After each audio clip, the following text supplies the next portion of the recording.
This program is designed to provide general information with regards to the subject matters covered. This information is given with the understanding that neither the hosts, guests, sponsors, or station are engaged in rendering any specific and personal, medical, financial, legal, counseling, professional service, or any advice. You should seek the services of competent professionals before applying or trying any suggested ideas.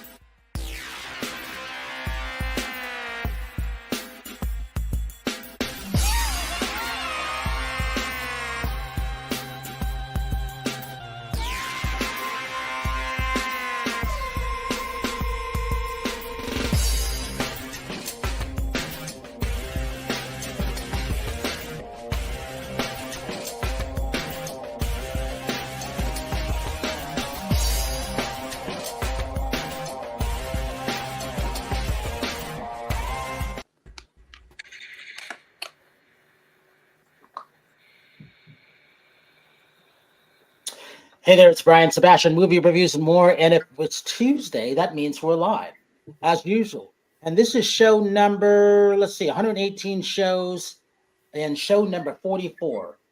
118 live shows in a row. Show number 44, season 4. So I'll be lucky to see if we can get to the last 2 weeks of the show of the year. And if we can make it that 52 or 50, we end up at 50. Who knows? But hey, we're on Talk 4 Media, K4 HD Radio, Talk 4 TV, streaming on over 100 outlets around the world as usual, and streaming on Worldwide TV Network, WomenOnTV.tv, I2247 out of Franklin, Tennessee. And also, hey, if you're in Nashville, let's see, it's Tuesday, the first Tuesday of the month, it's Country Box there, where music meets country, and country meets boxing. So that's a big thing there. See, is that Lucy? I'm not quite sure, but I think I have one. Lucky, that's lucky. Lucky. So see, here's the thing about this. I was looking forward to this show because I knew she was going to have her singing partner on. You know, I'm talking about entrepreneur, that speaker, I call her lyricist and melody specialist because she can put anything to a song, and I like that. And I've been watching her for like the last couple of months. She's fascinating to me, and she makes me laugh. And Lucky steals the show, and this is the one and only Wendy Weber. And with that, we got, all right, so Howard, you'll be happy to know this. I put up a nice AI thing for you today. You didn't see it in time, but it's up there. It's Who is Howard Wiggins? So he gets the chance to introduce himself because he is country royalty. Howard, introduce yourself, who you are, where you're coming from. Okay, I'm Howard Wiggins, Nashville, Tennessee. My father was Little Rory Wiggins, who played steel guitar for Eddie Arnold, Lorrie Morgan, Ernie Ashworth. And then I'm one of the world's top 35 leading interior designers. I'm listed in Andrew Martin, Volume 3. I have a Christmas book coming out right now this month in September. You can get it at any bookstore around the country, or actually the world. And I got a movie coming up called Who's Going to Take Care of Me? And that's coming in the future. I've got one Without Warning, which will be a one here in town. And I've got a children's book coming out by Diana Firefly, Over the Hill and Through the Woods. What else I've got? Oh, I'm on Passion TV. My father forced me to marry a billionaire. So all that's on my Facebook page. And he loves doing that. So when you see your AI that we put up for you, Howard, it does a really good job of what you just described. And I'm really happy about that. You'll have fun playing with that. So when it comes to being a former DJ, and Howard's our dancer when it comes to everybody, he loves to dance, and he's a really good dancer. He'll dance for hours. And usually we haven't put up something in a while, but we'll probably maybe the next week or so we'll put up something of him dancing again, because he has thousands and thousands of hits when I put up something that's 9 to 13 seconds long, Mark. And people, for whatever reason, they just love him dancing, and I think that's great. So, Mark, let's talk about this because, you know, we've had Ashley Paul on twice on the show. And what you've done with a lot of people around the world, I'm really curious about this guy. Is it Robbie Rivera from Miami, the DJ there? I think he might be. He's remixed our track "Hearts Up." Yes, I'm curious about that. I'd like to hear that. But tell everybody where you're coming from, because you know it's 1:00 in the morning your time in the UK. Tell them who you are, what you're doing, and why people are going nuts over what you guys are doing. So I'm Mark Loverush. I'm one half of Love Foundation UK. We formed last year, but we have like a big history between me and Julian, the other guy from Love Foundation. I started in 1999. I've worked with people like Brian Adams, Mark Almond, Marcella Detroit, Boy George, to name a few. And then Julian's had a big dance track out in the 90s with Perpetual Motion, Keep On Dancing. And he had a top 10 hit with Danny Minogue, Kylie Minogue's sister, in the noughties. And then we formed in last year to perform Love Foundation UK. We remixed Ashley's Bingo Baby. And then since then, it's become a huge collaboration. Reached out to her and asked her if we could produce a track with her to do Hearts Up, which led on to people like Rory Blueberry doing a remix. Got Lizzie Curious, a big female DJ over here as well. And it's just been an immense summer. She's over in the UK right now, performing all over the place. And it's been great, really good. And then Terry, since you popped on, Tasha's got an emergency out of Miami, so she won't be on tonight. And Rachel out of Houston, Texas, she's got something going on. So nonstop, Terry Marie, tell us who you are, where you're coming from. Okay, sorry guys, I was a little bit late tonight. I got tied up with work stuff. But anyway, my name is Terry Marie. I've been with Brian for over 10 years doing red carpet interviews with celebrities. Also, I'm a fitness competitor. I've won NPC twice, Fitness Universe. I was Miss LA Fitness, won Muscle Beach in my class, and I won second overall. I dabble in a little bit of art, and I've been acting off and on since I was a kid. And I'm happy and grateful to be here. Hey, so with that, I call this a music night. With those songwriters. I am not that songwriter, but I love songwriters. I just can't imagine. And Wendy, this is perfect for you. I can't imagine how you guys put the parodies together, because I love stuff like that. Talk about how you knew you were good at doing that, and why you have that, either your ukulele or your guitar in your hand, and then Lucky in the background, whatever she chimes in. Yeah, well, this is an ukulele. It's a tenor ukulele, which means it's tuned to G C, the middle C. The smaller ones, the sopranos, are tuned a whole step up, which means if you're looking on the piano, it'll be two keys up. So it's that's the difference. And then the baritones are bigger, but I can't reach them. I have small hands. Parodies, really what I cut my teeth on. In this house, it's called parrot keys. But I was thinking back. It was not too long after the war. We were living in an apartment in Chicago with a lot of other Jewish families and really good neighbors, and they moved out one by one. And as people moved out, we had a party, and everybody wrote a poem. So I learned to write poems too. My mother was great with English, and her mother was Phi Beta Kappa, and she won contests through her writing. So naturally, I was good at rhyming and spelling and putting words together. And so that's where it started. But I found this. This is something my mother typed up for me. I was 9 years old, and I wrote a parody to my grandmother to different songs like Ticky Tacky. Remember the song Ticky Tacky? Da da da da da da da da.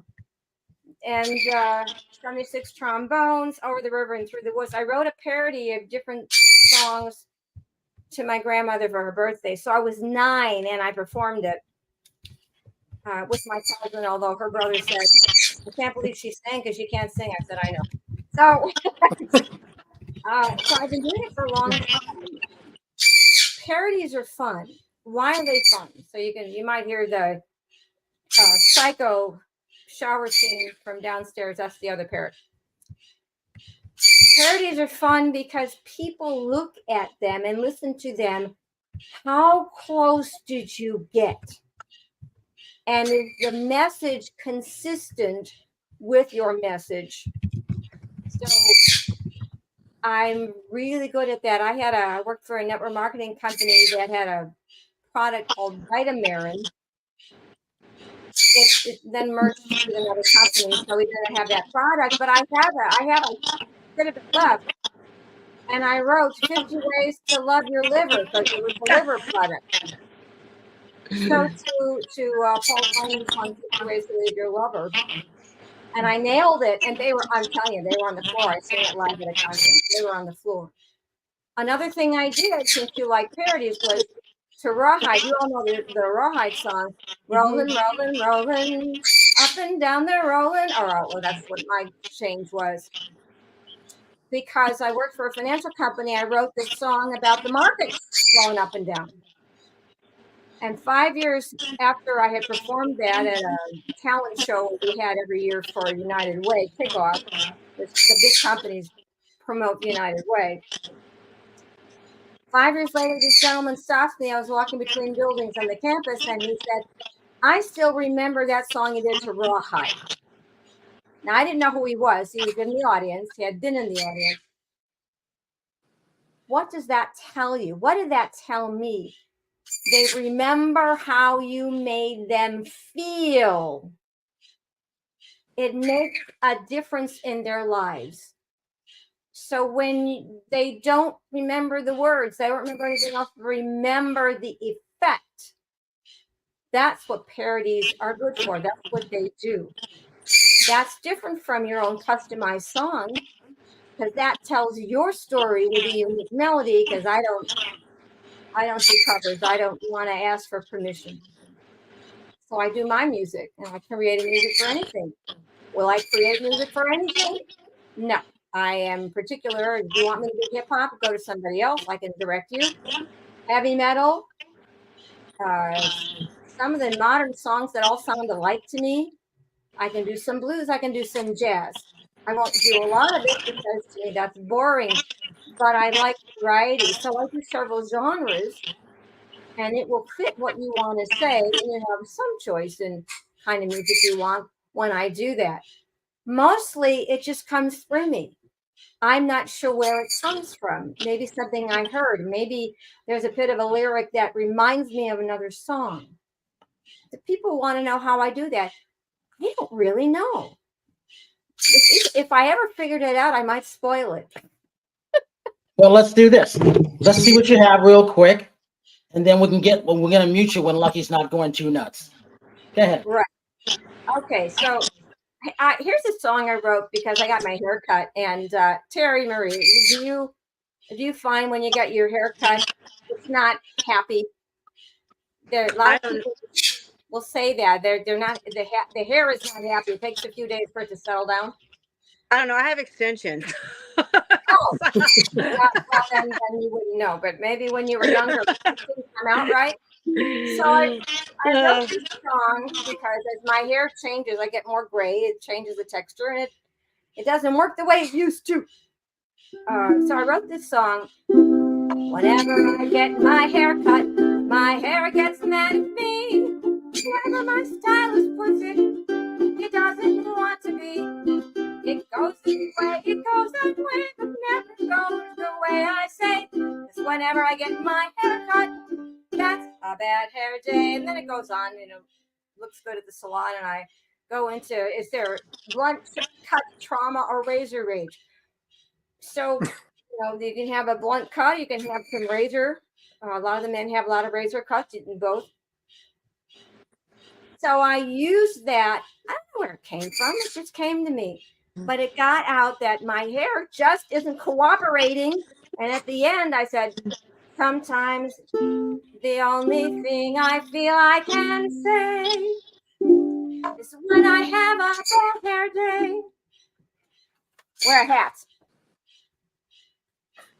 So it's not working right now, but it's just, that's something I've done for me. Do you have something that gives you pause? Something that makes you laugh? Something that makes you cry? You want a song that reminds you of how maybe you felt and then how you can feel. At the end of the day, how do you feel? And Mark, you're nodding. So you know, as that songwriter, as that DJ, as that music producer, tell us what that's like. Because last week we were talking to a couple of music people on songwritings and writers, and that's fascinating to me. Go ahead, take it away. I mean, for me, like, because I started out as a DJ, and then basically getting into making music, writing music.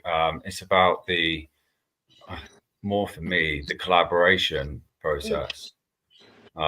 That's more inspiring to me, like layering down the track, approaching someone, asking to, obviously, because we're kind of like music producers, so we're kind of like making the music side of things, but then obviously to bring it to life you need that vocal. I mean, back in the day there was a lot of instrumental tracks that you could get away with, but nowadays you need the vocal for people to resonate with the record. So when we go to produce the track, write the track, approach people like Ashley Paul to listen to the track, come up with the lyric ideas, and then once we get the lyrics and then the track is, you know, born, it's just, that for me is just thrilling. That's that whole process. I mean, for us, like when we did Hearts Up, I mean, we created Hearts Up in about 5 days. I think it was a couple of days to come up with the music, and then Ashley and Lucas to come up with the top line, and then go back and forth, just getting the vocal levels right and everything. And it was just born within 5 days. I mean, some tracks can come naturally, some tracks can take ages to do. It all depends on, for me, how long, you know, just making sure everything's right and gels perfectly. But I mean, when Hearts Up was done, it was just sensational. That's the only way I can describe it. And then obviously having our tracks performed in clubs, remixed by top DJs like Rory Blueberry, it's a buzz, and that's the most thrilling thing I can think of, doing the music and reaching out to fans and seeing the response from the people as well. Did you expect Hearts Up to do so well? Because Howard is our dancer. Howard. Here's another thing. Ashley gave permission to Howard to dance to a couple of the songs, and I said we're going to have to ask Mark. If it's okay with Mark, I'll put something to that, and we'll see how people like it. Because I know they like Howard when he's dancing. I have no idea why, but he gets thousands and thousands of views. So Ashley was fascinating that because we showed a clip when she was on. So Mark, if you give him permission, we'll do something like that. But you know, congratulations on Hearts Up and everything that you guys have done. People are just loving your stuff all around the world. That's phenomenal. Well, I mean, since Hearts Up, I mean, we've had like, I mean, Hearts Up came out in May, and then we've had like two more singles drop since May, because Ashley's over here performing, and that's another rewarding thing as well. Is Ashley's in the UK right now. She's been here for like 3 months, and she's been performing like all Pride events across the UK. And to see the response from the audience and see people actually sing the lyrics back to you, that they're not even familiar with the records yet because they're not embedded with them. But, you know, for Ashley to, you know, literally to sing one chorus line, and then when it gets back to the next chorus line, that she's singing it back to her. And that is just such a buzz. I mean, I since making music, I've never really, and I've been doing it a long time, but I've never actually been in a position where someone is out there physically performing to the public and going there hand in hand and watching her perform these records. I mean, she's a little powerhouse, and we've got this massive track out called Dance You Gotta right now and Dance for Your Life. And these records are both big records from 1994. We took the music from a couple of producers. I reached out to them and asked them if we could use the backing music. So we kind of like retweet the backing music, gave it to Lucas and Ashley, and they've written brand new top lines on them. So there's kind of like a essence you can actually feel there from the 90s, because obviously you've got that 90s element. And then Ashley and Lucas have written these amazing top lines, and they're both right out now as well. But that for me is, but yeah, you've got permission to do what you said. Howard, talk to him. Tell him why you like the dance. Because when I go down to Tennessee, it's fun to see him dance. I kind of like sit in a chair. I'm like the black guy that doesn't like to dance because I'm that old DJ. So, Mark, you understand what that's like.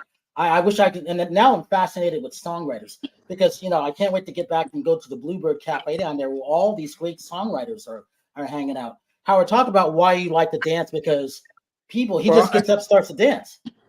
Actually, it started when I was young. My parents had a rec room, and when they entertained, they come up here and say, "Come shake like Elvis." So I would go up there and dance. And then I was shy for a bit, and I wanted to get out of it. So I went and went and did one of those male strip contests back in the day, and I won. And that brought me out of my shyness. And it's like, so now I'm not shy. I mean, I get up there and dance by myself, and people just come and join me, and it's just a lot of fun. So it's good exercise, and you don't know you're doing it. Terry, you like to dance too. Yeah. Well, it is. Terry, you're more of an 80s dancer, right? Yeah, I like to dance to like rock, and I don't know. I like to listen to that kind of stuff too at the gym too. So, yeah, I love to dance.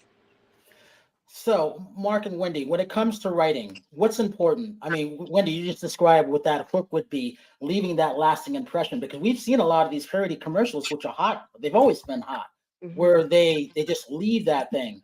And I love that. And then, Mark, when you're talking about, I don't know what your writing aspect is like, especially in the UK, but I know whatever happens overseas comes to the US, and we kind of catch it last because with that big market, if you made it here, you can make it anywhere, right, Mark?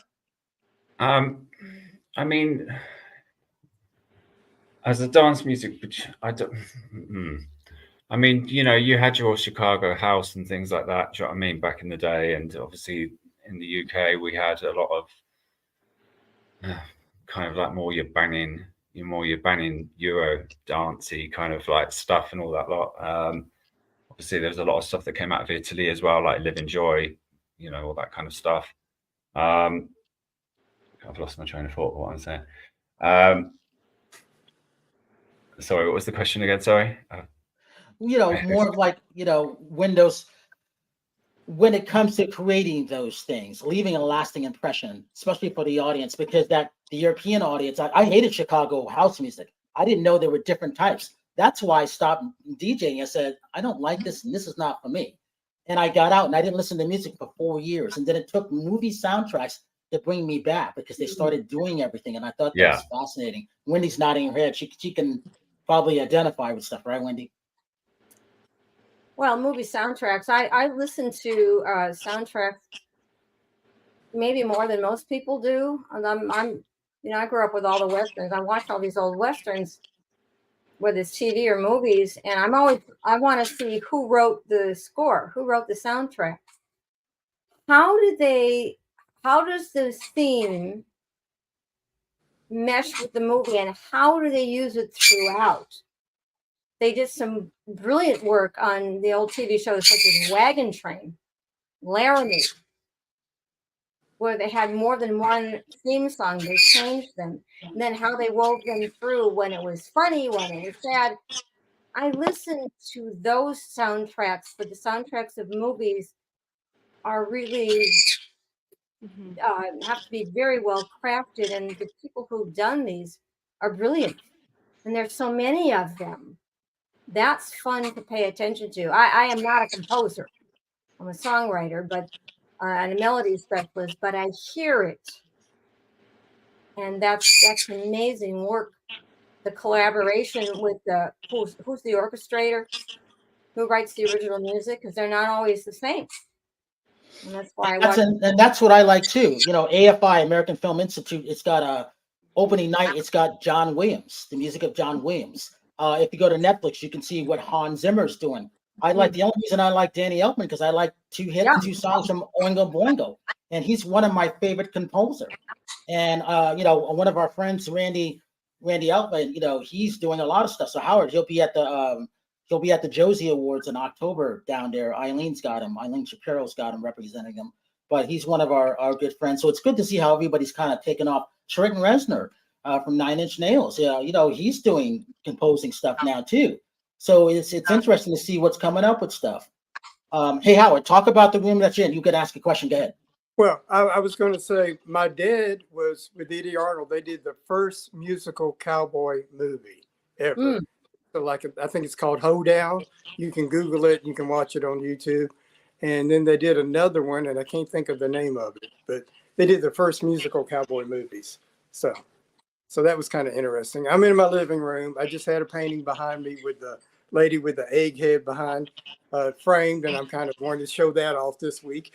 So, but I'm on a mission. I'm trying to get I'm 71 years old this coming month, in September, this month actually.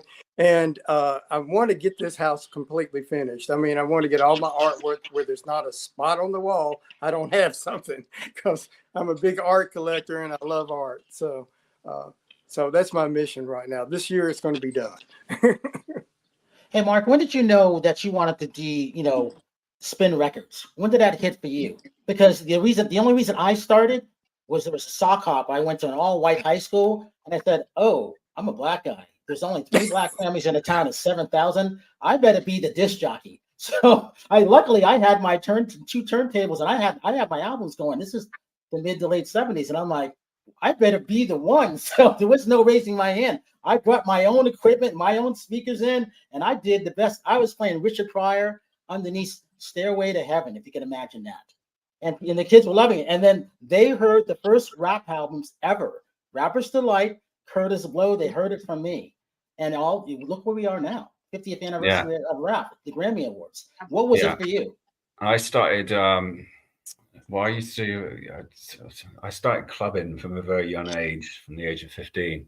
I ran away to London when I was 15. And I used to go to this club called Trade. And this DJ, Tony DeVee, was playing.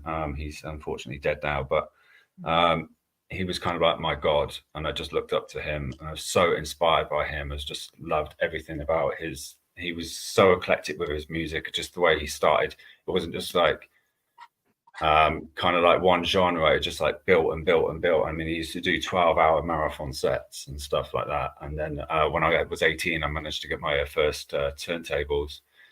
I was a record shop junkie, like every kid was back then, spending an absolute fortune on records. And then I managed to get a couple of just like DJing in bars in London to start with. And then I had a couple of club residencies.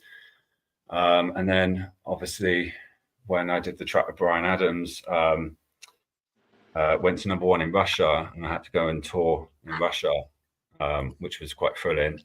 And I had my first record signed with Paul Oakenfold's Perfecto Records in 2005. And then he asked me to, and then I produced a track for, I did a remix for his single Firefly with Matt Goss, which went to #1 in the UK club charts. So about 2 million hits on YouTube as well. And Paul asked me to go over to Las Vegas and perform at Rain Clubs. So I had my name on the strip and everything. Did a few stints in Hollywood and stuff. So yeah, from an early age for me. But it was it's literally from one person, just hearing this one person DJ that got me into it. Did you? I would have never seen this coming. Where when you go to Vegas or certain clubs, even in New York or whatever the case may be around the world, those DJs were getting paid a lot of money. And I'm listening to. I think I'm still new when it comes to a lot of the stuff that I'm listening to now, because I prefer what I like. I like listening to my YouTube stuff and Pandora. We're streaming on Pandora right now, but I like these things. I'm not a Spotify guy. I'm not an Apple guy, but I can respect where that is today because of all of those people. You got to put this stuff every place.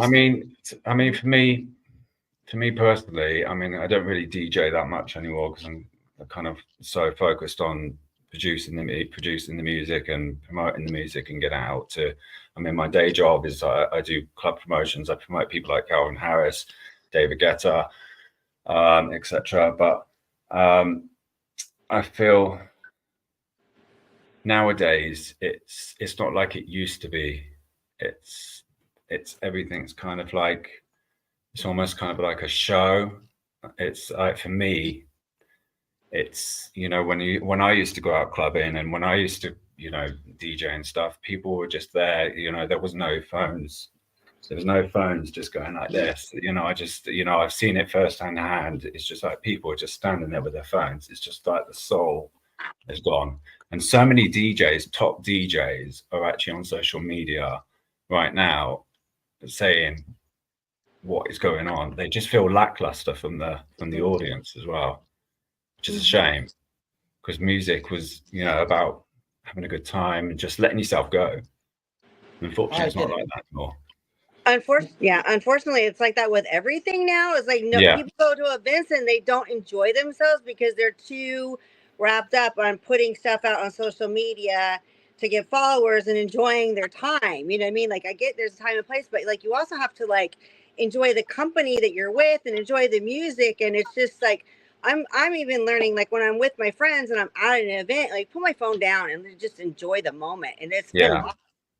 Yeah. So I totally agree. Hey, Terry, when you were dancing on American Bandstand back in the day. Thank you for dating me here. I didn't say when. I just said when you were dancing then. Well, that's back in the 80s. So I was in high school. Yeah. So you're an 80s chick. What do you like listening to now? What do I like listening to now? Well, I mean, I pretty much still like hair bands. I still like 80s music. I like 90s. I like I don't know. I like all kinds of things. I guess I like a lot of the music in the 2000s. Rock I like. I don't know. I mean, I like Spotify because I can do my mixes at the gym. Mm-hmm. But I mean, if I'm at the gym and I'm lifting heavy, I'm listening to metal a lot. Believe it or not. Just because it gets, I don't know, sometimes the angry music will make me lift heavier because I'm trying to lift heavier because I want to compete again. But I mean, but then when I'm driving, then I might be listening to like, I don't know, something more mellow. I don't know, it depends on my mood, really does, and what I'm doing. If you like your 90s though, you have to check out Love Foundation UK because it's very, very 90s. Yeah, I was really big into like, Nirvana, Puddle of Mud, and oh right, okay, that kind of stuff. Like house music I like, but I never really got into it. It just wasn't my thing. But but some of it I like, but anyway. The 90s 2000 rock is pretty much where I still listen to now. Funny enough, that's the same with me in music. I'm very 90s. I'm quite very 80s as well. Yeah. So I actually prefer it to the modern day stuff. Well, you know what's funny about that? I love stuff like that too, because back in the day when I had MC Hammer pants, I was dancing a lot and it was fun at that point. And with that, so Jessica, I've been waiting for this young lady. She fascinates me. As one voiceover artist to another, I love the stuff that you're doing. So she's an award winner. She's got some great things going on. And I'm so happy that you got into voiceovers early. But you're also that actress and you're also that singing. And before you popped on, we were talking just like writing songs, dancing, and singing. I can't sing. I can sing Ain't Talking About Love in the Shower by Van Halen, but that's about it. We all sound amazing in the shower. Let's talk about you. What's, and congratulations on you being in Woodward. I was really, really happy when I was reading the stuff that you're doing. And I'm like, I know the voice because I listened to voices. The guy that trained me, and you're a little bit too young, was Don LaFontaine. He was known as the guy who did all the movie trailers. Oh, okay. He did that, and he was so good. And you are good. And keep doing what you're doing because you're following in his footsteps. I can see it. He was so good. They called him One Take Don. He had a professional limousine driver, and he would hit 13 stops in one day, one take. He wouldn't watch any movies. He'd watch 1-2 movies a year, and then he would read over 250 books because he would. I go, Don, why don't you watch any movies? He goes, you see this? See what I'm reading? I already know what the movie's about, and most of the time he was right. Tell us about you. Tell us what you're working on because you got a lot of stuff going on. Hello, my name is Jessica Mikayla. I am 18 years old. I've been acting for about 12 years now, and I started taking voiceover classes when I was probably like 9 or 10 years old, and I started working more shockingly during quarantine for voiceover. and I'm in the new Disney Junior Ariel, so that's really fun. I'm two LOL dolls on YouTube, Hoops Cutie and Western Honey, and I play Rory Blueberry in Yummiland, which is also on YouTube. Yeah. Yes. Talk about when you won your award, because what the society that you belong to is not easy to get in, and my hat goes off to you for that, because one, you need more minorities in there, but two, being recognized by that. Talk about that honor. Talk about the awards. For Sobas was so fun to go to, but I was in my own world. I didn't really think I was gonna win. I'll be honest, I had my headphones on listening to Lana Del Rey because I was like, I'm not gonna win. This is like the first like kind of big thing I've done with voiceover. Someone else, I'm like, everyone did good. And then all of a sudden my mom's like shaking me and I'm like, why are you touching me? Because I'm a teenager. So I'm like, why are you touching me? Like, go on stage. I'm like, why would I go on stage? One, you need to move. And I look up on the projector and they like see me like my phone, not knowing what's going on. So I like speed walk onto the stage. I don't think I realized what happened until I got home. Oh, there's my face. And these are a couple of things that you voice acting in. Yes. And talk about what that's like with you, because you're seeing more and more people go and do that, but there's not a lot of people that really get to do it. It's still kind of small, and it's good at the same time. But at the same time, I love being in the booth. This is why, Mark. This is why I left being a disc jockey. I went into voiceovers. So for 4 years, no one knew what I was doing. I was working in a video store, watching movies, and honing my craft in the voiceover world, which is where I still am. I think I mostly got started just taking classes, and I was just learning about ADR and looping and just getting all of that ready. And a lot of the people I took classes with were just like, we mostly just cast legal 18 or 18 or older. So I just kept taking their classes and just working on it. So when I hit 18, it was like, hey, I remember you from my class. So it's just keep working on craft, getting to know people. I'm also the type of person where I like hear the voices and then I look it up and I'm like, okay, I'm gonna remember that person. So it's like it's such a small group of people. It is. I couldn't do. I was the warm and friendly guy next door. That was my thing. But I was so not smiling. It took a woman to bring it out of me. Her name was Lou Hunt, one of the best voiceover teachers ever. And she goes, Brian, you need to act more. And I'm like, but I'm not an actor. I didn't know I could use my hands. She goes, I want you to use your hands more. And you've got the warm, friendly. And then it turns out, LeVar Burton and I, we actually sound the same. And I didn't know that until I was listening back on his tapes. Because I hate my voice. I still hate it. But when it comes to the voiceover world, it's different. Different from singing, different microphones, different technique, right? Yeah, it's a lot different. And me personally, I also like to move around in the booth. Like for what I recorded last week, which I can't talk about, but I'm very excited for. I was pretending I was running. I was moving around. Like you have all this space. You can use it. Just very quietly. And no one's in your way. Right? No one's in my way. And they're probably not even looking at you. Honestly, they're either looking at the or they're not looking at you. True. And the fun thing, is about that you can get dolls. Yes, that's my favorite part. Which is your favorite doll? Oh, that's there's Rory That Blueberry. one. I like her. I think she might be my favorite doll because I just found out that the Yummiland dolls are really popular on TikTok. And I had no idea. I was just scrolling and I saw someone like making the lip gloss because it comes with lip gloss kits. And I was like, aren't I one of those? So I went like a giant deep dive. That's cute. Like, oh, people like these. So you're also that singer, but let me hear one of your favorite voiceover character off the top, because people don't realize when you're charactering voices, you got to have 7 characters off the top. Go ahead, give us 3. My favorite, Western Honey is my top because she's the only one that I use an accent for.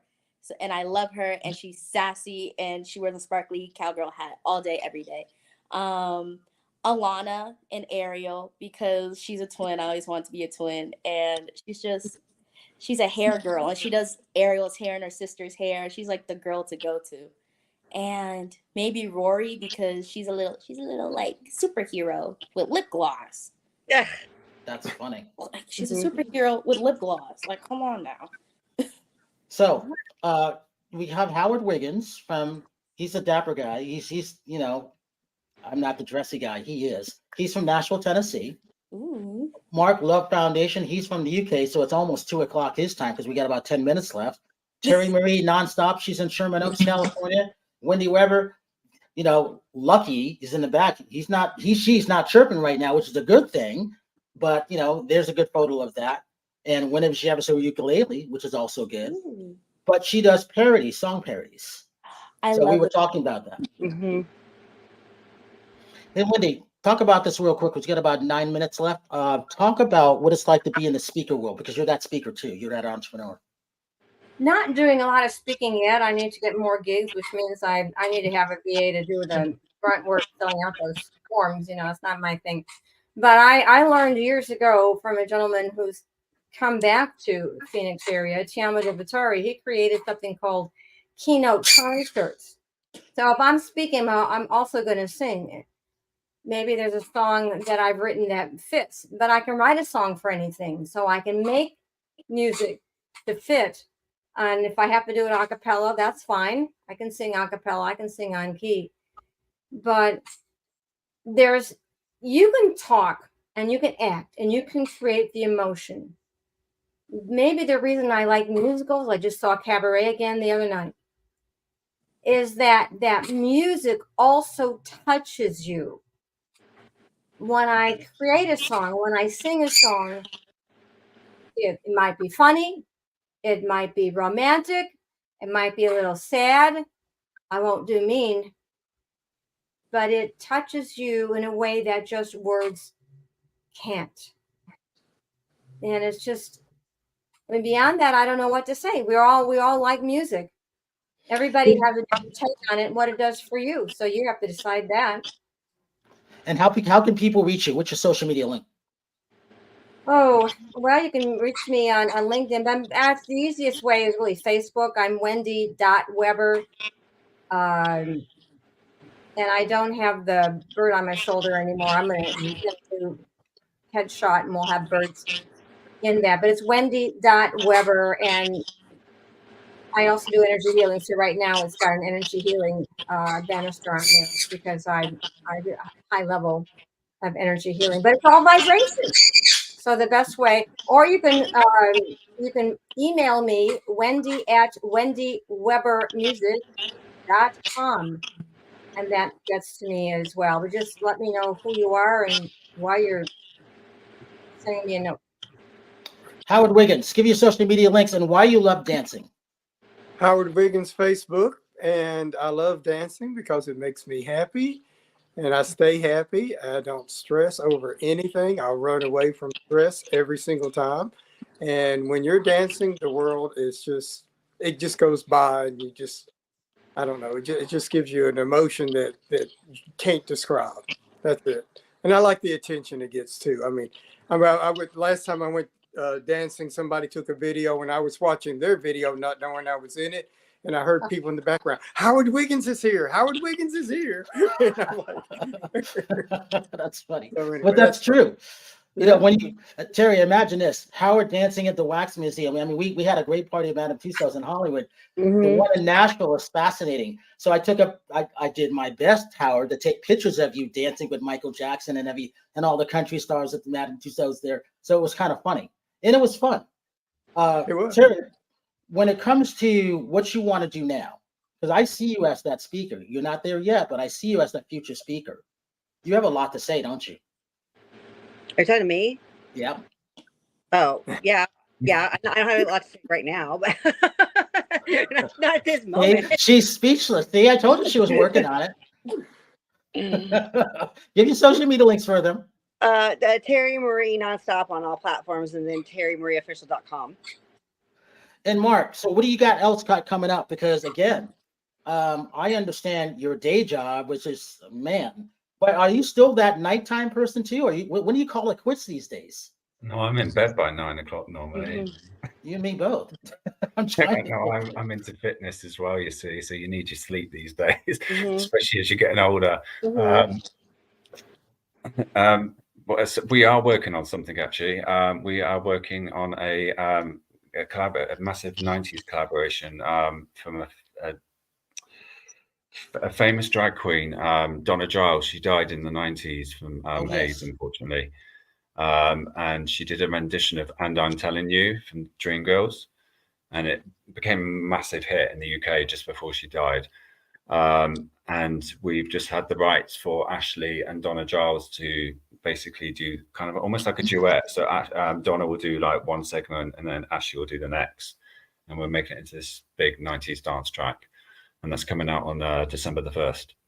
That's going to be a hit for you guys because that's a great song. It is. And Donna Giles' version of it is sensational. Howard, you'll love to dance to it. I already know. I love the song. I'll put something to it for you. Love Jessica, let's talk about this. Yes. What's your inspiration for people your age? How do you inspire them to do something that's different? Because you didn't know you were going to do voiceovers maybe 7 years ago, did you? No, I did not. I just loved watching cartoons and was obsessed with them. Didn't realize I could do them. And how similar what I've already been doing was connected to them. I guess just figuring, once you know what you love, just keep going for it. Mm-hmm. And keep practicing and perfecting it, because you don't know, you might be like the next big thing. You don't know. So you just gotta keep working, keep hustling, meeting people, and being nice and humble to people that you meet, because they remember you. Absolutely. And you can do it. You can do it until any age. That's the best thing about doing voiceovers, right? As long as you got a voice, you was okay. Exactly. Are you getting recognized when you go out on your voiceover work besides you, because you're still an actress too? Yes. For Ariel a little bit. And that's really funny, like, or seeing that the kids that I babysitted, like, watching the show, and they can like recognize that's me. That's something special. That's neat. That's really neat. That's great. What would you like to do? Would you like to do jingles also? Jingles? If someone gives me a jingle, I will do a jingle. I can see you doing that right away. Hey, so what do you got coming up? Because I know you got a bunch of stuff that you've worked on in the past, obviously. If you've got some things coming up, what can you talk about? Well, Ariel and Yummiland, that's still going, but something really special is we just recorded. So, but I can't talk about that one yet. But when I can, y'all go now. I get it. Yeah. All right, so I got to talk about Nashville Films because they've got some great things. Again, kind of music related. So think about this. Melissa Etheridge has got a documentary. So I last spoke with her at the John Bon Jovi Music Cares Grammy event. Music Cares, the Music Care Person of the Year in Los Angeles, Diane Warren, one of the best songwriters out there ever. She's got a doc. Again, Howard at the Nashville Film Festival. I'm not going to make it. Devo is opening night, believe it or not. Remember that song, Whip It? Yeah. Jessica, you sound this, but you probably hear. Their opening night. That's going to be fascinating. This is a film about the Black Keys. All of these at the Nashville Film Festival. It's really interesting. And Howard, I can't never stop talking about this. Where did we see Gloria Gaynor last year? Nashville Film Festival. Absolutely. There's still so many people that have never seen that. Jessica, you're a little too young, but I know you've heard "I Will Survive." I'm sure your mother or whatever. Mm-hmm. That's a theme song. Mm-hmm. Yeah, exactly. So when it comes to these things, it's the 55th annual Nashville Film Festival. So when it comes to that, I love this, and I look forward to doing these things. And then AFI, like I said, the music of John Williams coming up, one of the best, composers ever. He's always working with Stephen King. Steven Spielberg. So as I always say this, I want to thank everybody for coming, especially Mark, just for you. Love Foundation, congratulations on everything that you're doing out there. I can't wait to put something for Howard to dance for 90 seconds and watch it go nuts. I can't wait to have Ashley Paul back again after she comes back from the UK. Wendy, you and Lucky, I'll see you at Easy Way probably the next couple weeks. Yep. Terry, I will see you I'll see you next weekend for a couple of things. Melissa Manos, Melinda Manos, thank you, PR, for that. Bringing Jessica in. And Jessica, continued success for you. And as I always say to people, have a good night tonight, a better day tomorrow. You see someone without a smile, please give them one of yours because the world desperately needs it. I'm Brian Sebastian. This is Movie Reviews and More, and we will see you next week. Bye.